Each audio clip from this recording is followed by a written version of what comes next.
Elsewhere, Public Service, Gender and Affirmative Action Cabinet Secretary Aisha Jumwa has called on issuance of free P3 services for victims of gender and sexual violence as Nairobi County looks at commissioning construction of the first public gender-based violence safe space in the county. Elizabeth Kisiangani has more on that story. Gender-based violence involves power imbalances where men are the perpetrators and women are the victims. As gender-based violence graph rises in the country, the government has launched an awareness and a utilization campaign of formulated rules in line with the Protection Against Domestic Violence Act in 2015.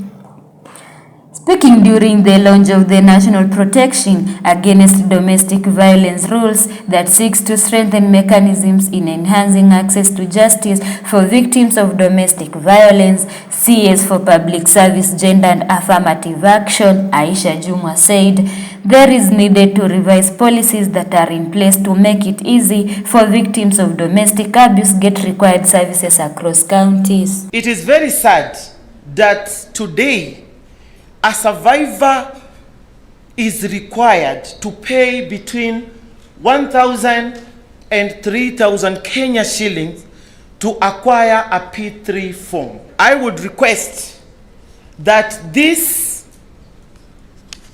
service be rendered free of charge. Further, the CS has called in full activation of the police integrated response to sexual and gender-based violence units across all counties. I want to commit here today to engage with my counterpart, the CS Interior, Honorable Kindiki, on full activation of the Polycare program in this country. A 2022 report by the Kenya Demographic Health Survey showed that 13% of women reported that they had experienced sexual violence at some point in their lives, with 7% saying they had experienced it in the last 12 months.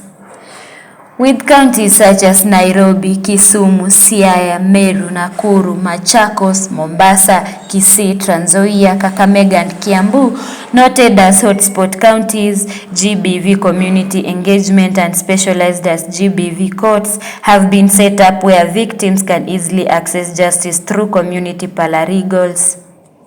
The Ministry of Labour is also looking at ratifying the International Labour Organization Convention C-190 that protects workers against harassment and gender violence at place of work.